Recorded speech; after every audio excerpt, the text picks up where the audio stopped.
Yo, what's going on, guys? JareFN here, back with another banger as usual. Today we're doing something a bit different.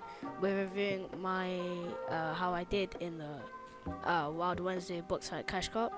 I'll be reviewing what I did good, what I did bad, and dishing out some few tips and tricks here and there. So going into game one, I had my hopes high, but I wasn't really warmed up. Nevertheless, let's see how that went out.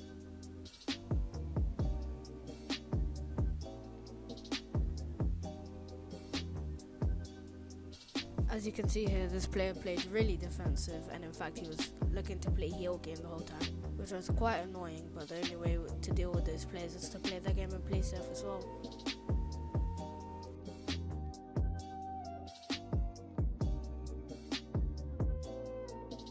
As you can see here, I go down in game one due to various reasons, such as me not being warmed up, me not hitting those headers at the right time, and mainly me making dumb plays, but I promise you that improves throughout the course of this video.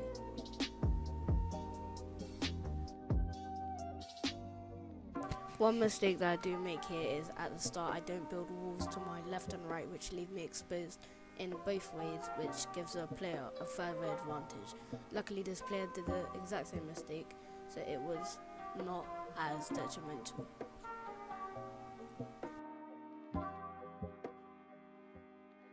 As you can see, the player continues to play defensively, leaving me no choice but to suit his playstyle.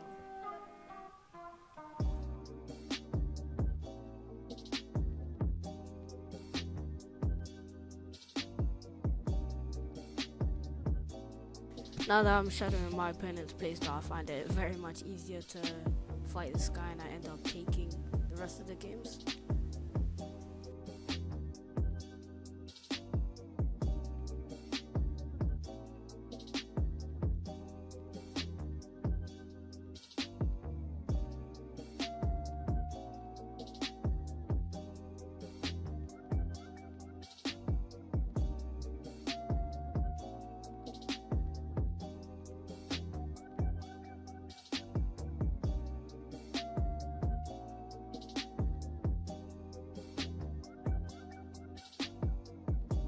Nearing the end of this round, I make another dumb mistake which actually cost me the whole round. I focused on pickaxing one wall. In my mind, I wanted to waste this match, so this really and truly made me look like a bot, and hence, because of this, he got all the walls around me, and I was forced outside, made a dumb play, and was not able to take the round.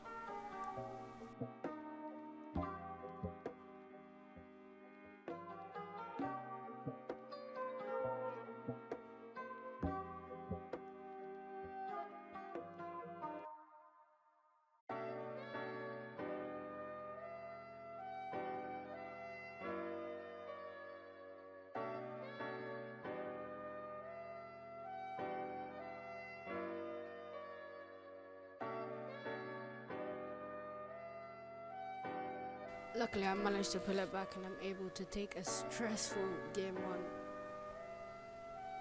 Heading into game two, my mechanics are warming up, and I perform way better.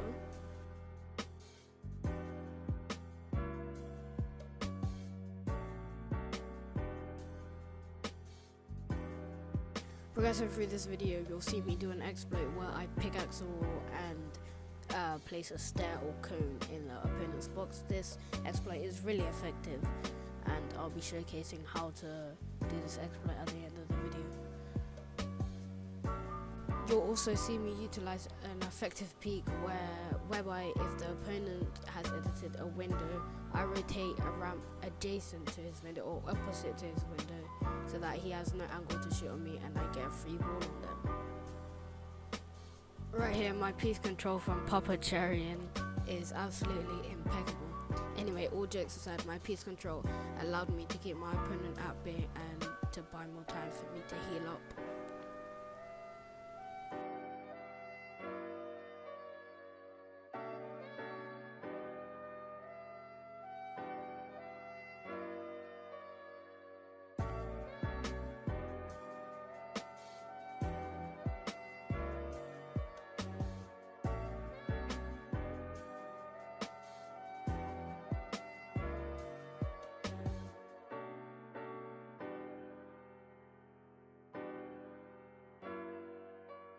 Right here, my focus was to get all my opponent's walls so that it would kind of confuse him, but since I'm versing best box fighter EU, didn't really work and I got a nice 200 pump to the face.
As you can see here, I take game 3 quite comfortably. For time purposes, I'm only going to include the games where I think I performed well on, or games that I think I can actually improve on. Sorry if my voice sounds a little dodgy this half of the video. I'm recording it in the morning, so yeah. So going into game 6, I was actually versing quite a good player, so I knew in order to beat him I had to dictate the tempo of the box fight the whole time. Right here I hit the guy with a 180 pump, but I got too greedy and that costed me the game. What I should have done is went back to heal and then continue the pressure, because I would have won heal game either way.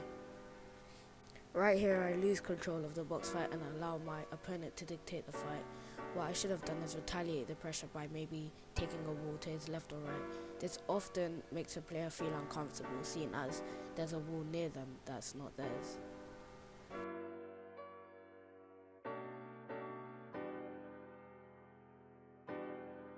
Somehow I take a risky 50-50 that came out in my favor.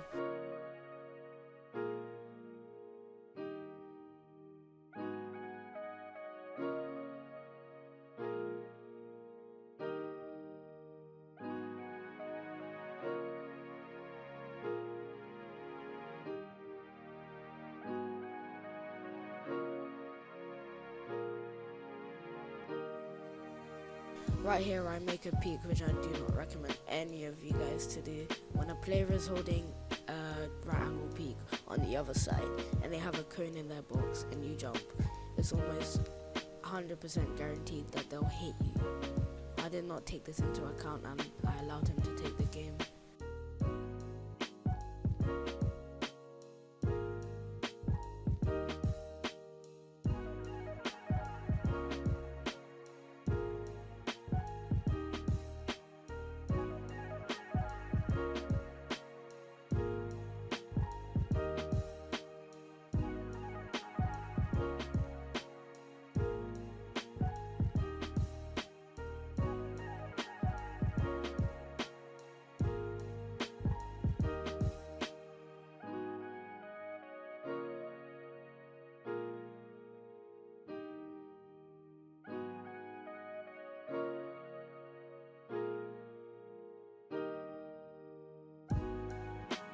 One thing you'll see me do is you'll see me shoot a wooden wall with a shotgun if it's below 37 HP.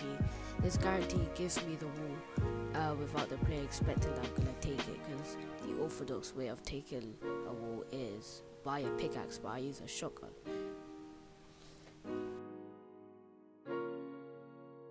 Right here I actually get too greedy once again, which actually cost me the round once again. I think my main problem is me being too greedy when I hit a player hard.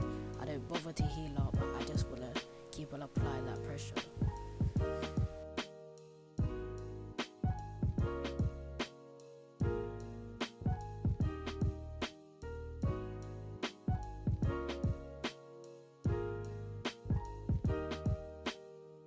As you can see here, the player actually over-aggresses himself and I punish that by 160ing him and eventually killing him.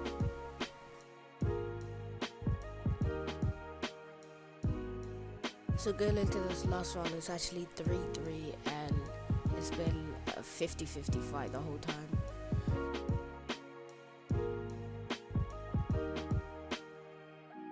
One thing I will say is there's no problem with over-aggressive, but make sure you predict your player's movement. Like, if you're pickaxing on one, make sure to bait the pickaxe if he opens the edit. So you pickaxe or fade pickaxe, then shoot, then pickaxe, then shoot, pickaxe, then shoot. It allows you to take control of the fight even if you're over-aggressive.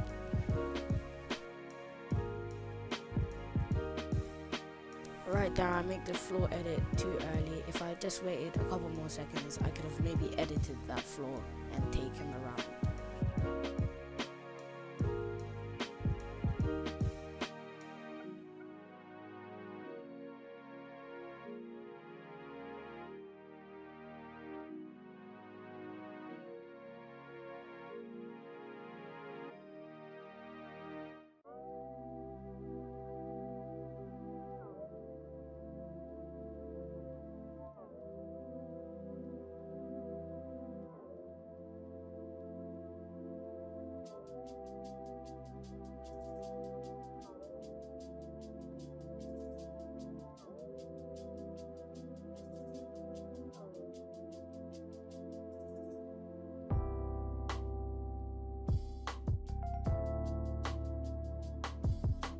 So going into game 8, my record is actually 8-1 now, and I'm versing against a completely new player.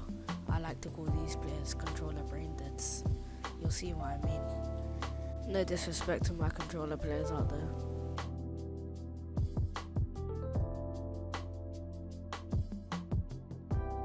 As you can see, this player allows me to piece control him absolutely effortlessly, but there's a catch to that. You'll see what I mean.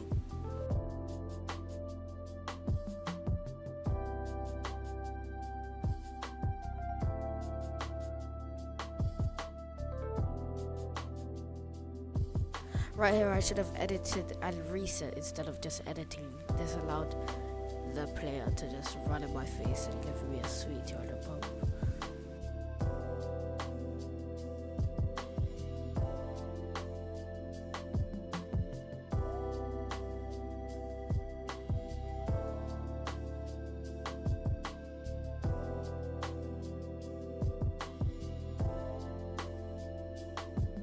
Okay, but now you probably see what I mean.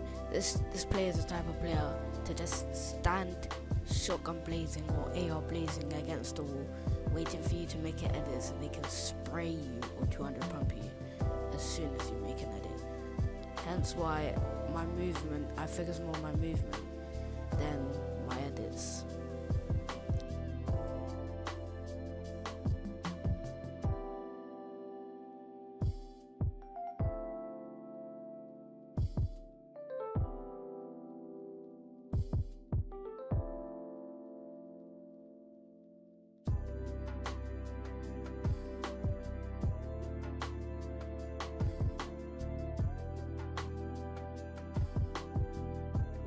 Right here, I see the controller brain dead holding out his map. This gave me a brief idea that he was holding out a stair, so once I edited, he would place a stair. I thought quickly placed a coin in my box so he couldn't place anything in my box, and gave him a bomb to the face.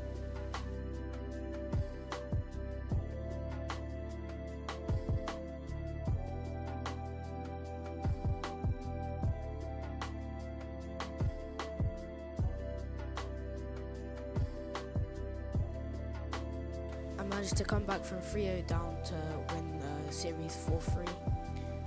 This is the last game I'll be showcasing. I'll be showcasing some of the exploits and some moves and some tips and tricks in normal creative. Stick around to see that. Now I'm gonna head into creative to showcase some tips and tricks on some exploits. Okay, so guys, this simulation of the world Wednesday Boxfight. This is how I recommend you start. So when you're starting, you want to place a stair, just a stair, no wall in front of it, just a stair, because the wall just wastes mats for no reason. So you just place a stair, and I'm gonna remove that stair. Then you place a floor and a cone, then a wall to your right and left, and a wall in front of you. Then you have 10 seconds, so you edit a wall like how I've just edited, and make sure you're jumping with your stair schematic out so that you're able to place the stair before them. So once you place a stair, you're going to build walls around it, and if the opponent edits a window, edit your stair adjacent to the window, opposite to the window, just like how I'm doing. Then you can take their wall, do that, and it's easy. And if the opponent likes to play low ground, just reciprocate the exact same thing you did at the top or on the bottom.